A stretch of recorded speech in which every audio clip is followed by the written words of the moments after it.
Welcome to my channel, Sacred Intuition, and welcome to a mystery message. And yes, let's get ready. It's the final countdown to my... Okay, I'm not taking this because I want to pick. I want this one. Your conscience. Okay, we haven't had this in quite some time. So let's see what your conscience wants to talk about. And actually, I feel like we are pooking. Yeah, right. We are pooking.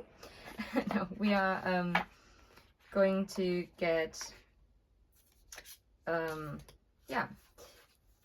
Oracle of the Mermaids card, just to get a feeling what your conscience wants to dive into.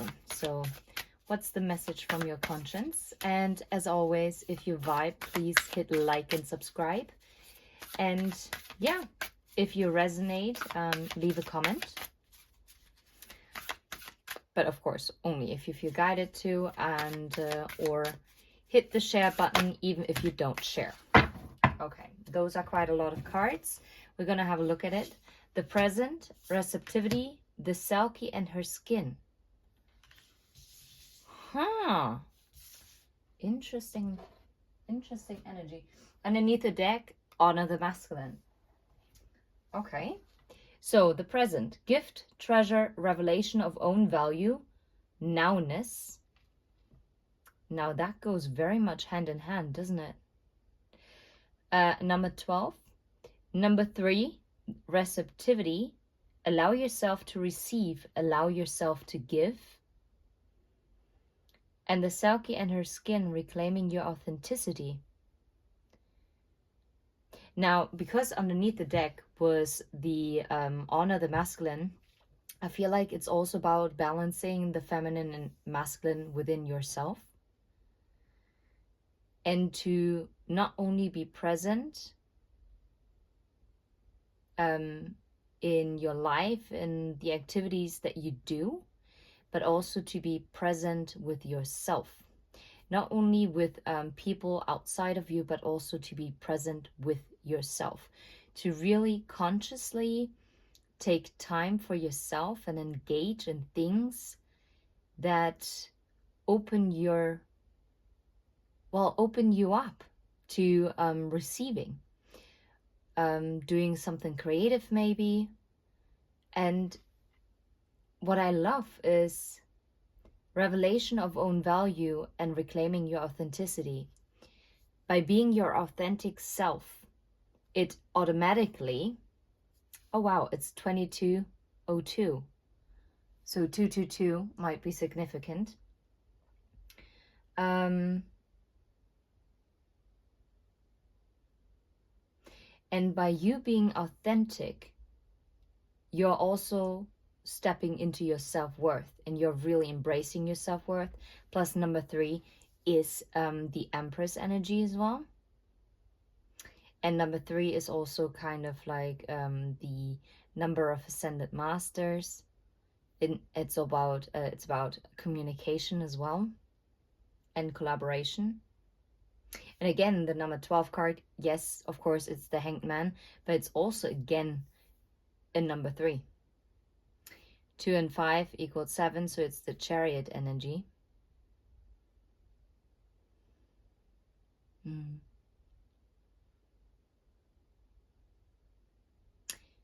But if you consider that the number 2, like the house number 2 is Taurus, it's about our possessions, and number 5 is the house of Leo, which is very much also about creativity, but also how you present yourself to the outside world. This makes actually perfect sense. Selkie in her skin. Oh, wow. Okay, let's get straight into it. How about the present? What does your conscience want you to focus on here? King of Cups. Pouring into your own cup. Yeah. Realizing that you are your own biggest treasure. That the present that you're living is the actual gift. No need to worry about the future or rethinking the past, because it cannot be changed anymore, or it cannot be changed in advance. And to really understand, Four of Swords, also healing and be present with yourself in regards to where did you not love or appreciate yourself? Where did you not have enough me time, you know? For instance, if you're a mother, it is very hard sometimes, or well, most of the time, let's be honest, if you're a mom, you almost get no me time at all. Only if you have like a partner who really supports you. Because otherwise, especially if the kids are still very young, you have to constantly take care of their needs. So it's something that you probably love to do, and it opens your heart. But still, you as an individual, you're not really taking care of your needs anymore, because someone else's needs need to be met first. Okay? And this is why it is so important. I'm just choosing the example of a mother. You don't necessarily have to be a mother, but it's just a very good example where it's, for instance, quite hard to really take out time for yourself and to be very mindful about it, to really have those moments. And even if it's 10 minutes, honestly, just 10 minutes where you can breathe in and really have some peace and quiet to really refocus on yourself. And if you can expand this time little bit by little bit, the more time, me time, you can put aside for yourself, the better. And of course, this also goes for men. Like, it was just an example. Not to rub someone the wrong way. Okay, that was beautiful. How about receptivity? Allow yourself to receive, allow yourself to give. Yeah, look, and that's again, maybe you are an overgiver naturally, but not because someone is pressuring you into it, but because you love to give. You like to care for other people. You like to take care of other people, but also allow yourself, and don't feel bad, to also receive. Because there needs to be an equal give and take, because otherwise your cup at some point will run empty. And remember, look how the bird is carrying a little package, a parcel, like a gift. Yeah, and that's the present moment. Let other people show you as well that you are a gift, and receive it. Receive it when people want to help you. I mean, if it's like, don't get me wrong, sometimes people mean well, but I'm not talking about this. I'm talking about actual help. People offering. Do not feel bad to take other people up on their offer. Okay, that's what I'm getting. And by the way, all the men who are watching me as well, it is okay to have moments where you can't do things on your own. It is perfectly awesome and fine to do something together. You don't have to figure everything out by yourself. Whether you're male or female in body, it doesn't matter. You don't have to do everything by yourself.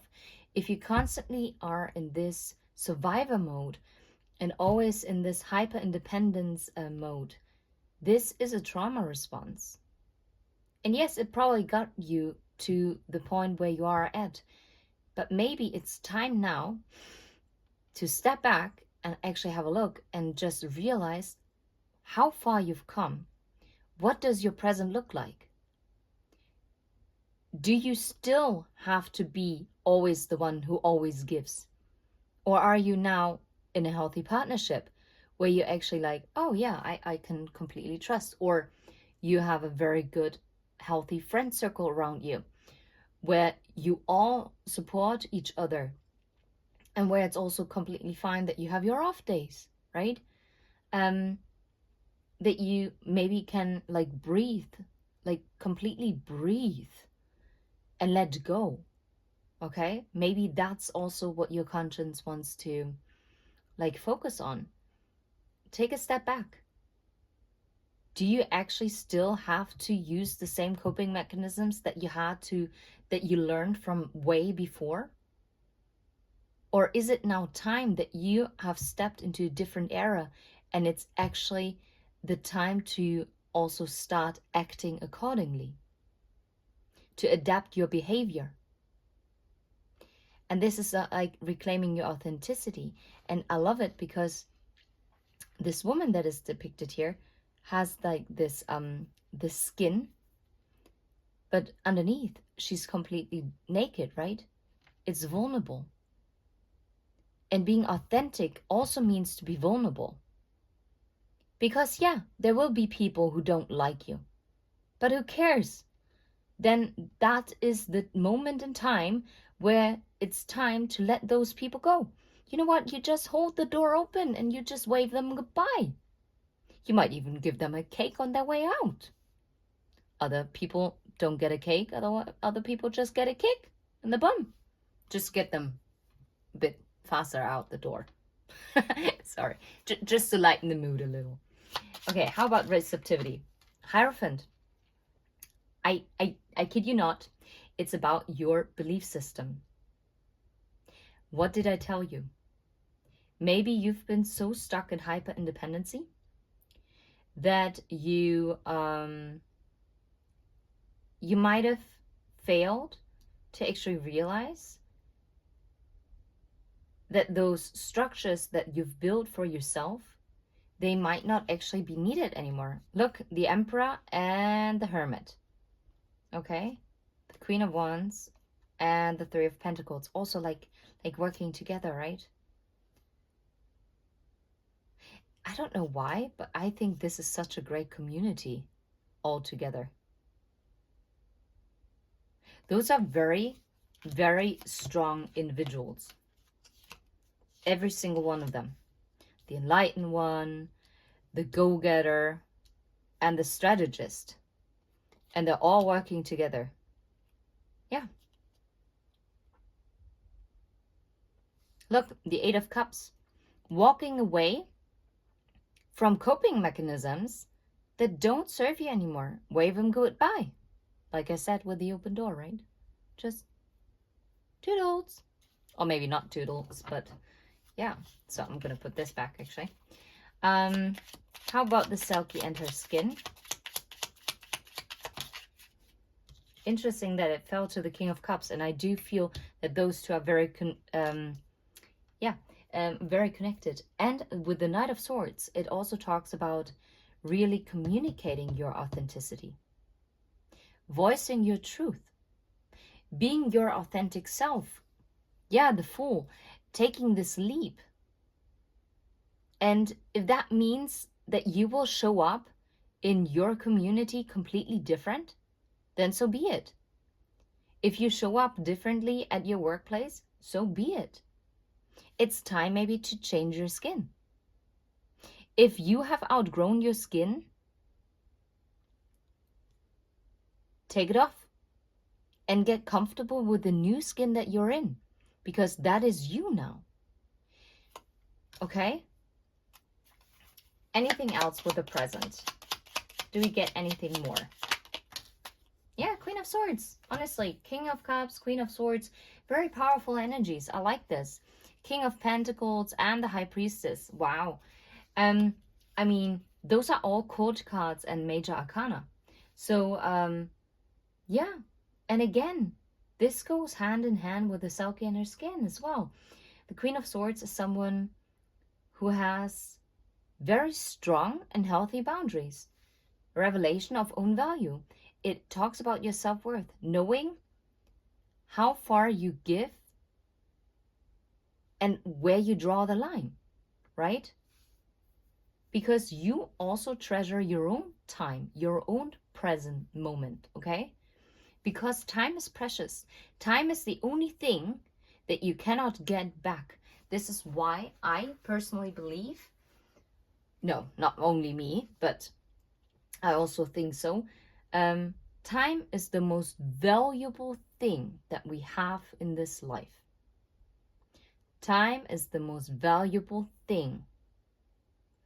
And it links hands with your health, because your health determines how much time you have. And both things cannot be bought with money. Yes, your health can be maybe a little bit changed up with money. But you cannot buy a completely healthy body. It's impossible. No. You can make some arrangements, but no. So therefore, the King of Cups is about your self-love, and the Queen of Swords is about setting healthy boundaries. Receptivity, is there another card for receptivity? Yeah, Knight of Pentacles. Look. Yes, rethinking your belief systems. Yeah, how you approach situations, but also accepting offers. Accept presents that are coming to you in whatever shape or form they are.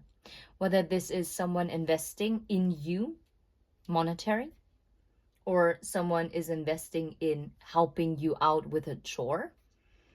Whether this is someone holding the door open for you. Yeah. Whether this is someone who takes over a task of yours at work. Allow yourself to receive, because you have done the work and you absolutely deserve everything that is coming towards you. And if you're ready to receive, you will be even more joyful as well to also give. Plus, it will be an energetic balance. Wow, I'm really stumbling over my words. The silky inner skin. Yeah. Communicating your truth and going towards this new beginning. Yeah. All in all, what else does your conscience want to tell you? Is there any other message that wants to come through? Wow, that was the Empress. No. Okay, done, deal. That's it. Yeah. The Empress. Like, we were talking about this the whole freaking time. Realizing your Empress energy. And you don't have to be female in body for this. You can be also male in body, but it's the Empress within yourself. You are magnificent. You're amazing. You deserve everything. You're fruitful. You're abundant. You are magnificent. You are just... Embrace your awesomeness. Embrace it. Because you are it. And I'm going to leave it right here. I'm sending you absolute love and light. And take care. Bye-bye.